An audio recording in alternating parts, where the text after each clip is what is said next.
Buen día, estudiantes. De aquí en adelante vamos a estar usando este medio de comunicación para continuar con nuestras materias, ¿no? Vamos a ir tratando los temas de las guías, vamos a ir profundizando en algunas temáticas y bueno, para seguir avanzando y para mantener este canal de comunicación, ¿no?, con ustedes. Bueno, también quisiera aprovechar para desearles que estén con bien en su familia, que estén bien ustedes, que se sigan cuidando, se sigan protegiendo ante esta emergencia que tenemos. Bueno, en primer lugar quisiera comenzar la guía, más bien esta clase, con la materia de historia, ¿no? El día de hoy vamos a estar tratando tanto historia como ciudadanía. Filosofía la vamos a dejar un poco de lado porque teníamos guías distintas. No sé si ustedes se percataron de que las guías del A y del B eran distintas, porque el B se fue a ver la película y con el A seguimos con la materia. En esta nueva guía, en cambio, se van a intercambiar los papeles, ¿no? El A va a ver la película y el B va a continuar con la materia. Por lo tanto, la de filosofía vamos a conversar la próxima semana, sobre todo para no spoilearles a los compañeros que van a ver ahora la película, ¿no? Entonces, para ellos igual yo les envío en la guía el link. Les pido disculpas también a los del B, que hubo un problema con el link al principio, pero ahora el link ya va a estar completamente bien para el otro curso y lo van a poder ver ustedes tranquilamente la película en cualquier medio que ustedes tengan en sus casas, ¿no?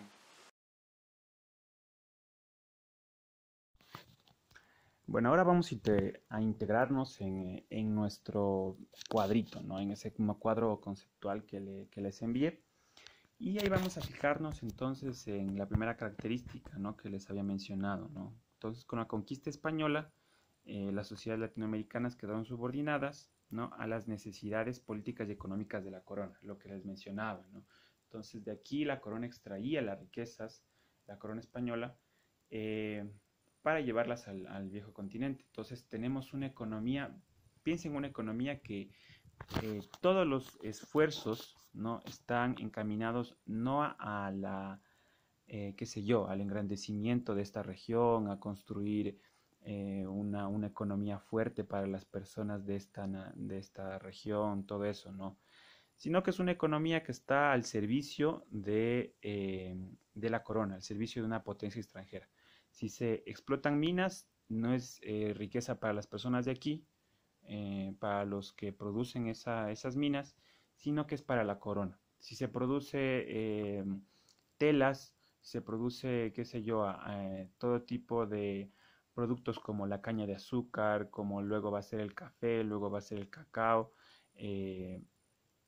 ¿Para qué va a servir? Para llevárselos a Europa. Entonces vemos una economía que inclusive se la denomina una economía apéndice, ¿no? Una economía que está al servicio de otras necesidades, ¿no?, y no de sus necesidades internas, ¿ya? Entonces, como decimos, ahí está el tema del centro y periferia, ¿no? Se extraen materias primas y piedras preciosas, y los centros imperiales que concentran las riquezas de las periferias, ¿no? Entonces, como vemos, esta es la estructuración del sistema mundial capitalista, ¿ya? Es una estructuración que va a funcionar por mucho tiempo, que va a marcar lo que es la organización de la economía por varios siglos, ¿no? Inclusive hasta la actualidad. Vamos a analizarlo luego en el tema de ciudadanía. Hasta la actualidad vemos que esa organización del mundo sigue vigente, ¿ya? ¿Qué es lo que pasa? A este proceso, ¿no?, ustedes, como les acabo de narrar, este proceso que tiene características violentas, que tiene procesos de saqueo, ¿no? El hecho de que se produzca aquí un montón de cosas y que no sirva para, digamos, para mejorar la condición de vida de las personas de aquí, o para, no sé, en un desarrollo de algún estado, de algún imperio de América Latina, sino que sirva para el desarrollo de Europa. Este proceso se lo llamó acumulación originaria de capital, ¿no? Y tiene que ver con eso mismo. En un principio el capitalismo no fue ni industrial, no fue ni tecnológico, no fue ni todo lo que ahora conocemos como, o podríamos conocer como capitalismo, ¿no? Sino el capitalismo tuvo un momento, justamente como dice ahí, originario, en el que se aplicaron todos estos métodos violentos, ¿no? De apropiación de la riqueza, ¿no? La conquista, la explotación, la expoliación, que es otra forma de denominar el saqueo, la piratería. Vamos a explicarles un poquito más de eso, porque piratería, eh, robos, asaltos, ¿no? Lo cual permitió concentrar el suficiente capital y riquezas que permitiera poner en marcha su desarrollo industrial y urbanístico, ¿no? Lo dicho. Europa acumuló suficientes riquezas durante los 3 siglos, ¿no? 1500, 1600, 1700, y para 1700 Europa ya estaba en las condiciones de generar un, una economía industrial, ¿no? Dio un salto cualitativo, y por lo tanto desde ahí ya es lo que comienza a desarrollarse lo que conocemos como el capitalismo industrial, el capitalismo de las grandes fábricas, del desarrollo de la tecnología, del desarrollo de las diferentes máquinas, ¿no? De la producción, luego que va a ser la producción en serie, qué sé yo, todo eso. Pero para que eso suceda, el papel de América Latina es fundamental, y no solo de América Latina, sino también de África, ¿ya? Vamos a verlo eso en la siguiente guía. El papel de África y de América Latina es fundamental, ¿no? Porque es el lugar de donde los europeos acumularon las riquezas necesarias para generar ese desarrollo industrial, ¿no? Imagínense ustedes 3 siglos de este proceso, que obviamente generaron un desarrollo pujante y un desarrollo importante de la economía, de los estados, de las ciudades inclusive, ¿no? El crecimiento ese impresionante de lo que es las ciudades europeas. Ahora, ¿por qué piratería, no? ¿Y por qué mencionamos el tema de la piratería? Es porque, si ustedes ven, el primer imperio europeo, España, que es el que dominó esta región, nuestra región andina, nuestra región latinoamericana, eh, no fue luego un país que desarrolló el capitalismo industrial, ¿no? El primer país que desarrolló el capitalismo industrial 3 siglos después fue Inglaterra. Entonces, como Inglaterra, que no había participado directamente de ese proceso de acumulación originaria, desarrolló el capitalismo, ¿no? Y fue porque, y eso ustedes lo pueden ver en esta película, no sé si han visto, Los Piratas del Caribe, fue porque Inglaterra organizó toda una empresas de piratería, ¿no? Entonces eran los denominados corsarios, que los barcos llamados galeones en ese tiempo, los galeones españoles que llevaban la plata, el oro que extraían de aquí de América Latina, eran atacados por piratas, específicamente eran piratas ingleses, también de otros países, pero principalmente piratas ingleses, y robaban todo ese oro y lo llevaban a Inglaterra, ¿no? Entonces, de esa manera, Inglaterra participó de este proceso de acumulación originaria, ¿no? No directamente en una explotación aquí, pero también de esa manera, ¿no? La piratería. Entonces, bueno, ese es el origen del capitalismo, ¿no? Todo un proceso lleno eh, de esas cuestiones no tan morales, ¿no?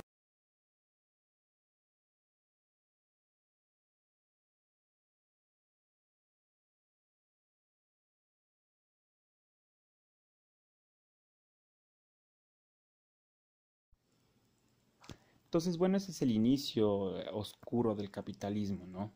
Muchas veces se habla cuando se dice, ¿no? El capitalismo inició con el desarrollo de las máquinas, el desarrollo de la energía, cuando descubrieron el carbón, la máquina de vapor, qué sé yo, un montón de cosas referidas principalmente al desarrollo tecnológico, ¿no? Se relaciona el capitalismo con desarrollo tecnológico. Pero poco se menciona este tema de la acumulación originaria, ¿no? Este momento de la acumulación originaria, y que debemos recordarlo también para nuestra materia de filosofía, porque vamos a entrar justamente ahora a la reflexión de la filosofía latinoamericana. Y este problema, ¿no? El problema de la colonización europea, este problema de la crítica histórica, ¿no? De cómo nuestro continente ha sufrido esta serie de saqueos, va a ser un punto de reflexión importantísimo para muchos autores que vamos a ir revisando de aquí en adelante, ¿no? Filósofos latinoamericanos. Pero bueno, ese no es el caso aquí. Como les decía, filosofía vamos a ver la próxima clase. Lo que sí vamos a seguir analizando aquí es las formas de control del trabajo. Igualmente, ¿no? En esta organización mundial de la economía, el capitalismo asignó a ciertas regiones ciertas formas de trabajo y con ello también a ciertas poblaciones, ¿no? Caracterizadas inclusive por su color de piel, lo cual es el surgimiento del racismo. eh, Se asignó a ciertas poblaciones ciertas formas de control del trabajo, ¿no? Entonces es el control del trabajo como, no sé si algún rato les mencioné en clase, la mayor riqueza que encontraron los europeos en América Latina, más allá del oro, más allá de las piedras preciosas, de la caña de azúcar, de un montón de productos, fue la mano de obra, ¿no? Esa fue la principal riqueza que ellos encontraron acá, porque si no hubiese existido aquí gente que produzca, gente que inclusive como ustedes lo habrán visto en, en toda las características de estas formas de control del trabajo, unas formas violentas, unas formas de explotación extrema, ¿no? Si no hubiese sido por esas formas de trabajo, no se hubiese conseguido las riquezas que ellos buscaban. Entonces, lo fundamental fue el trabajo y cómo organizar el trabajo.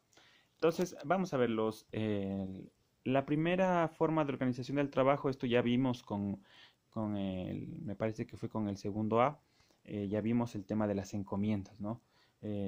Las encomiendas fueron una manera en la que cada español se hacía cargo de un grupo de indígenas, ¿no? Entonces, yo les ponía el ejemplo, ¿no? En la población de Cotocollao va a ser entregada a tal español, ¿no? Él va a ser el encomendador eh, de esa población. Por lo tanto, pasa a ser el dueño de ese territorio y de esas personas, ¿ya? ¿A cambio de qué? Se establecía como legitimación, ¿no? A cambio de que las personas que vivían ahí en Cotocollao decían, bueno, nosotros a cambio de qué vamos a ser dueños vamos a ser propiedad de este español. Y digamos, lo que se retribuía a cambio era la evangelización. Entonces justamente yo les preguntaba y les decía, ¿no? Si ustedes les ofrecen, ¿no? Que les van a esclavizar, bueno, no es una forma de esclavismo principalmente, precisamente, ¿no? Es una forma de control del trabajo no esclavista, ¿no? Porque sí había una repartición de la riqueza, ¿no? No había una concentración total. En el esclavismo no hay un salario, no hay una preocupación por el que el esclavo cómo se alimenta, cómo sobrevive, ¿no? En cambio, en la encomienda, de alguna manera, sí se buscaba que haya algún tipo de repartición. Igual el encomendador se quedaba con la mayor cantidad de lo que se producía ahí, ¿no? De lo que producían las personas. Pero es como decirles, no, yo te voy a evangelizar y a cambio tú vas a trabajar para mí y toda esta tierra que tú tienes va a ser de mi propiedad. Pero yo te voy a dar la evangelización. Ese es como se estableció esa relación, ¿no? Con estas encomiendas. Bueno, ustedes lo habrán desarrollado también de la mejor manera con las lecturas. Yo les dejo esta reflexión. Vamos a pasarnos al otro extremo, que son las mitas, ¿ya? La mita es una forma antigua, ¿no? No es una forma que inventaron los españoles. ¿Ya? La mita ya era una forma de organización del trabajo en la época incásica que se basaba en un servicio, sería temporal al Inca, ¿no? Entonces, en diferentes proyectos de infraestructura, en los, eh, en los trabajos de cultivo de las tierras imperiales, ¿no? De las tierras del Inca, se llamaba, ¿no? De un poblado, ¿no? Por ejemplo, de Chillogallo, ¿no? Entonces, Chillogallo a- tiene que colaborar con 20 de sus trabajadores para que haga tal obra, participe en tal proyecto económico que hay, ¿ya? Esto mismo tomaron los españoles y dijeron, bueno, nosotros también vamos a hacer esto mismo, como ustedes ya están organizados así, nosotros vamos a hacer de la misma manera. Les vamos a ustedes a pedir que 20 personas de aquí, 20 personas de acá, 20 personas de acá, nos los llevamos a trabajar principalmente en las minas. ¿Cuál es la diferencia, no? ¿Cuál es la diferencia que se establece entre el sistema antiguo de los incas y el sistema que ponen los españoles? ¿No? Que el sistema de los incas era recíproco. Entonces, el Inca te pedía 20 personas del poblado de Chillogallo y se los llevaba, qué sé yo, a trabajar en el Capañán, en el camino del Inca, a la región de Riobamba, ¿ya? Se los llevaba para allá. Y luego ellos ya regresaban. Pero era recíproco porque luego el Inca retribuía a esa comunidad, ¿no? Eso es lo que se hablan en las narraciones, ¿no? Antiguas. El Inca retribuía a la comunidad de diferentes maneras, ¿no? Ya sea trayendo personas también para que trabajen ahí, o ya sea retribuyéndoles también con productos. Entonces había esa reciprocidad, como ustedes saben, esa es una característica principal del pensamiento andino y de los pueblos originarios. Con los españoles no, con los españoles es un sistema de explotación y de apropiación total de lo que se producía, ¿no? Inclusive ustedes habrán visto en estas mitas, eh, no había ninguna restricción, trabajaban niños, trabajaban mujeres, muchas de las personas, la mita prácticamente en esa época era una condena. Las personas que iban a la mita, prácticamente los familiares se despedían, ¿no? Entonces eran sistemas de trabajo bastante duros y sobre todo de explotación extrema, ¿no? No había esa retribución, ¿no? Esa reciprocidad que había antes con la organización incaica, ¿ya? Bueno, luego los obrajes, ¿ya? Los obrajes eran esta forma, rápidamente vamos a pasar con los obrajes, fue bastante importante aquí en Quito, en la parte norte también, en la parte de Imbabura, de Otavalo, que hasta ahora mantienen esta tradición, que principalmente son fábricas de telas, ¿ya? Fábricas de telas donde un español lograba cierta posibilidad de establecer una de estas fábricas y llamaba para que trabajen, ¿no? Donde había la posibilidad de un salario, ¿no? Había esta retribución al trabajo. Era muy ínfima y aparte se trabajaba sobre todo por deudas. Ustedes habrán visto que ahí en el libro explica esto, ¿no? Entonces era un trabajo igual de explotación, donde iba la gente allá a trabajar por la extrema necesidad y también sucedía esto de que había esta explotación. Lo importante aquí fue que Quito, la Real Audiencia de Quito, fue la eh, principal productora de telas de toda esta región de dominio español en América, ¿no? Inclusive el paño, que era este tipo de tela que se producía aquí, era bastante cotizado en Inglaterra, ¿ya? Entonces eso hay que tenerlo en cuenta, ese es un dato bastante importante que lo hay que considerar porque si ustedes ven la producción textil en el norte del país, en la parte de Imbabura, ha sido bastante importante hasta el día de hoy, ¿no? Y luego el concertaje es más contemporáneo, ¿ya? El concertaje es una forma de la hacienda, que luego va, más que concertaje, que son lo que se llamó luego el guasipungo, ¿ya? Entonces era una forma de apropiación de la tierra. Aquí ya no estaba tanto en cuestión como en la encomienda, ¿no? Que el encomendero se hacía cargo de la evangelización de un grupo de personas. Aquí en el concertaje lo que primaba era la propiedad de la tierra. Entonces, en una época cercano al 1700, ya por eso les digo es más posterior, 1700, las otras formas se desarrollaron 1500, 1600, este sistema se desarrolló en el 1700. lo que sucedía con ellos era que los españoles se repartían las tierras, ¿no? Decían, bueno, de aquí hasta, qué sé yo, hasta eh, desde el colegio, ¿no? Desde el colegio Alfonso del Hierro que está en Cotocollao, por imaginarse una extensión, hasta, qué sé yo, hasta Cayambe. Todo eso era una hacienda, eran haciendas bastante grandes. Entonces, obviamente, al interior de toda esta extensión de tierra había muchas poblaciones. Esas poblaciones ya quedaban dentro de la hacienda. Por lo tanto, ahí se organizaba y se decía, ya, ustedes van a vivir en ese espacio de tierra. El resto de tierras son tierras del hacendado, de lo que luego se conocería como gamonal. ¿Ya?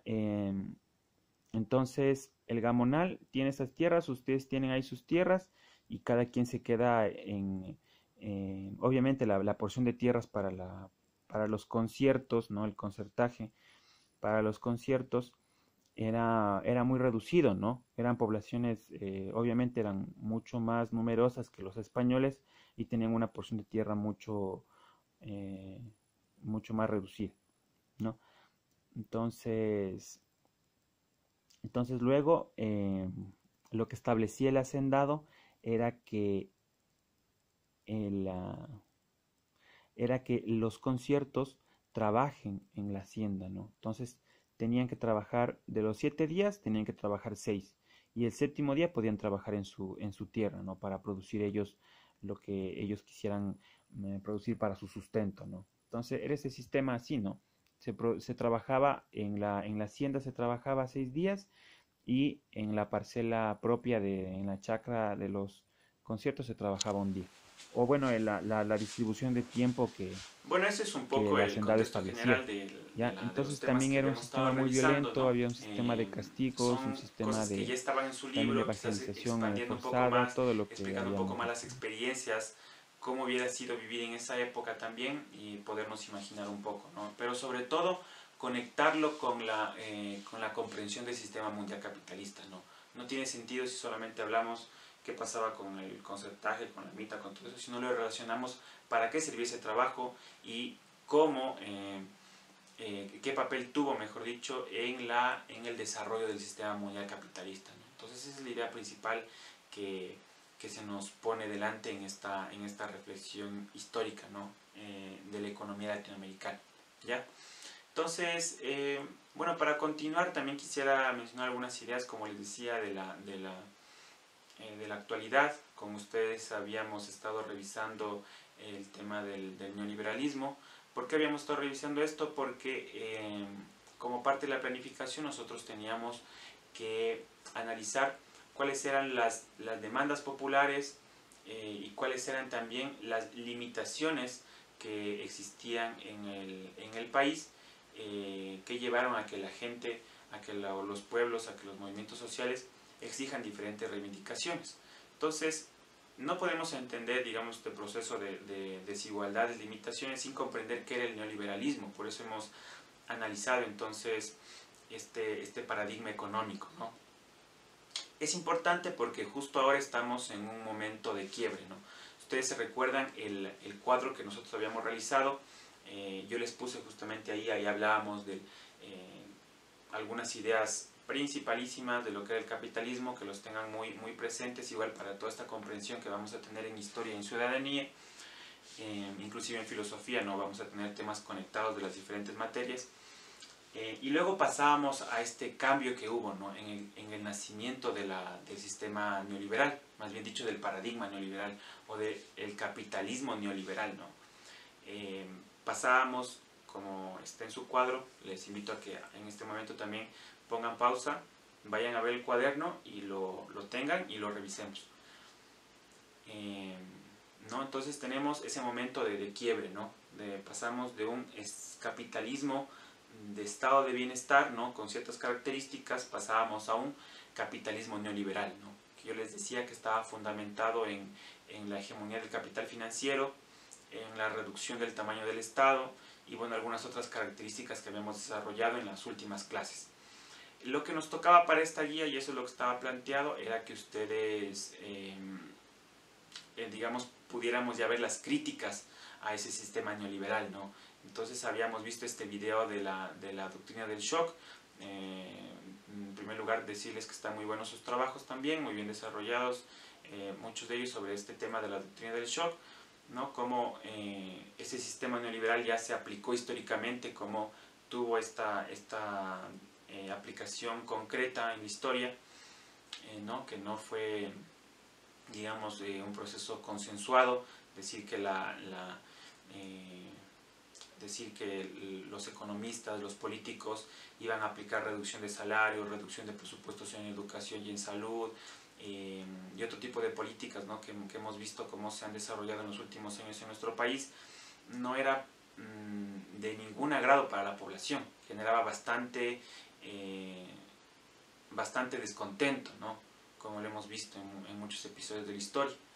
Entonces, ¿qué hicieron para aplicarlo? Dictaduras en América Latina, y en Inglaterra es importante porque también ahí hubo una resistencia social bastante fuerte al neoliberalismo, porque ustedes imagínense, ellos tenían unos derechos laborales mucho más fuertes, mucho más asegurados, tenían mejores salarios, y de plano viene esta ideología neoliberal a decirles no, estos derechos se van a reducir, va a haber tales cambios en las relaciones laborales, ya no van a tener las mismas prestaciones y derechos que tenían antes. Entonces generaban choques, siempre el neoliberalismo generó estos choques en diversas partes del mundo.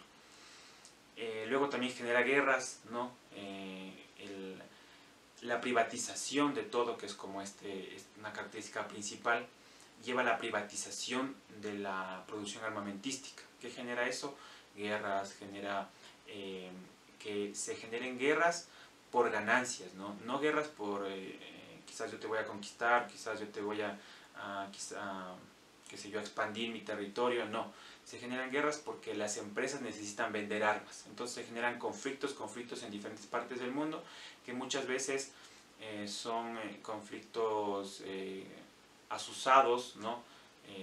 Encendidos de manera artificial para que se lleve a una escalada de violencia y por lo tanto a mayor compra de armas, ¿ya? Pero bueno, ¿cómo lo aplicamos eso actualmente, no? Vamos a comparar cuál ha sido la actuación del gobierno en las últimas semanas y en los últimos años, ¿no? Este gobierno que decididamente en un punto dio un viraje hacia el neoliberalismo, ¿no? Y comenzó a aplicar políticas de ese corte, ¿no?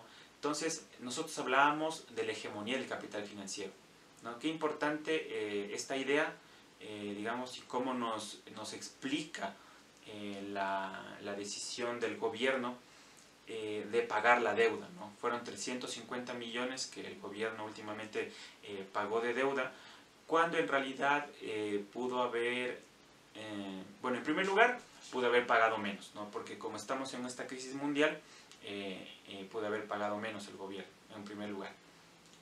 Los bonos estaban en un valor menor. El gobierno pudo haber pagado a 130 millones y no a 350 millones, ¿ya? Pero decidieron pagar esa suma. En segundo lugar, no estaba obligado a pagar, porque ya todas las instituciones internacionales de financiamiento como el FMI, el Banco Mundial, inclusive muchos otros países, dijeron que no, que los países que están en una situación complicada, los países pobres, los países que tienen complicaciones fiscales, que no paguen, que luego de que pase toda esta emergencia sanitaria, paguen luego. No les importó todo eso y dijeron no, vamos a pagar al capital financiero, vamos a pagarle esta suma de dinero. Entonces eso refleja la hegemonía del capital financiero, ¿no? Que un Estado que está gobernado por una ideología neoliberal prefiera pagar pagar deuda antes que destinar esos recursos en una emergencia sanitaria hacia la salud y hacia la alimentación de la población, que ahora se necesita, ¿no? Se necesita de una manera urgente. De igual manera, el gobierno ha venido en los últimos años una política de despidos en el sector de salud. Eso es clarísimo, eso está en las noticias. Ustedes pueden irse al internet, yo no me estoy inventando nada, ustedes vayan, busquen. El gobierno ha despedido a miles de trabajadores en el sector salud. Inclusive una de las últimas declaraciones del presidente fue que los hospitales que se construyeron eran demasiado grandes, ¿no? Y que no necesitábamos hospitales tan grandes porque los enfermos escapan. Bueno, tontería, ¿no? Pero eso es lo que se piensa, ¿no? Hay que reducir el presupuesto en salud, no son gastos necesarios, pero cuando se llega a este momento de crisis sanitarias, de pandemias, ¿no? Claro, momentos imprevistos, momentos urgentes, en los que el Estado ya debe estar preparado, ¿no? Si tuviéramos un Estado ya preparado que le interesaría la salud de la población, antes que el capital financiero, antes que pagar la deuda, si le interesaría eso y estuviera preparado para afrontar de una manera, obviamente no hay en ningún país se ha desarrollado de una manera adecuada, siempre va a haber un desborde, pero lo que se hizo aquí en cambio fue reducir los trabajadores, reducir el presupuesto. Hay muchas imágenes en realidad bastante desgarradoras en los últimos días, ustedes imagino que están enterados, los médicos no tienen como los equipos suficientes, se genera una situación verdaderamente caótica. Pero bueno, ¿qué es lo que está pasando en el mundo? Un poco alejándonos, ustedes ya deben estar también enterados de lo que está pasando aquí en el país, pero ¿qué es lo que está pasando en el mundo, ¿no? Que es bastante interesante que lo tengamos presente. Lo que está pasando es que para solucionar esta crisis es imposible solucionarla con un paradigma neoliberal.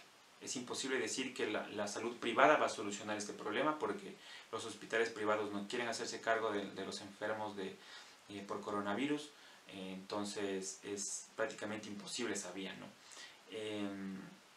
¿Qué otro tema, no? Es imposible solucionarla también con una reducción del Estado. Necesitamos un Estado que sea, para afrontar esta crisis, todos los estados han tomado mayores atribuciones, han tomado mayores competencias que en un esquema neoliberal deberían ser reducidas, ¿no? Pero vamos a ir comparando. ¿Qué más, no? En una emergencia así, el Estado, digamos, en un paradigma neoliberal, el Estado no debe intervenir en la economía, debe establecer el libre mercado, debe establecer que el Estado esté separado de la economía y que no intervenga nada. En una emergencia así, eso es imposible. Por lo tanto, todos esos paradigmas neoliberales, esos preceptos neoliberales que nosotros habíamos visto en la primera clase de este parcial, son totalmente inútiles para solucionar esta pandemia, ¿no? No se puede la salud privada, no se puede dejar una economía totalmente dejada a libre mercado y tampoco se puede, digamos, reducir el Estado.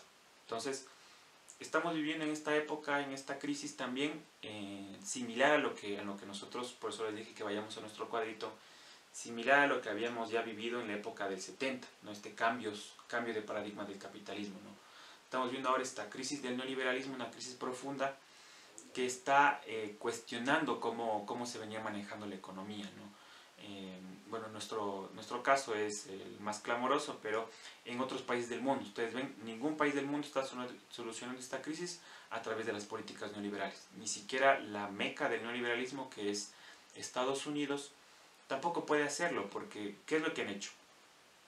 Estados Unidos ha hecho la mayor intervención a la economía desde el Estado, la mayor intervención en la economía en toda la historia, ¿no? Son una inyección de dinero de 6 billones de dólares, ¿no? Que son de millones, mil millones, billones, ¿no? 6 billones de dólares, ¿no? Igual, todos los estados europeos han,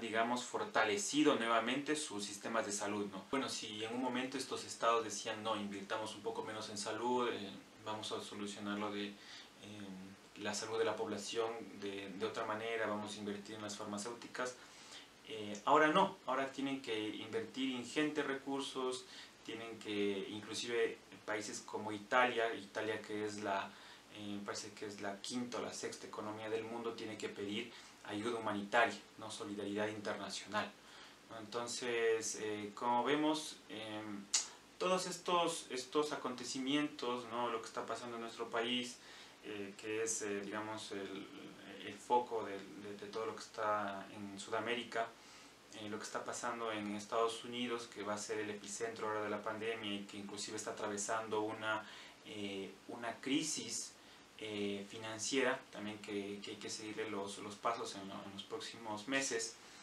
todos estos acontecimientos lo que van generando es un desgaste del neoliberalismo, ¿no? Entonces, tanto por parte de las élites políticas y principalmente de la población, que se da cuenta de que no es posible vivir con un Estado reducido, no es posible vivir con un sistema de salud al mínimo, no es posible que tampoco haya soluciones para la gente que digamos, la gente ahorita que no puede salir, no puede trabajar, no tiene que comer, no es posible que no haya una solución para esas personas, ¿no? Entonces, todo lo que el neoliberalismo había construido como los valores máximos, los preceptos, se están viniendo abajo un poco ahora con esta crisis, principalmente por la contradicción de base, ¿no?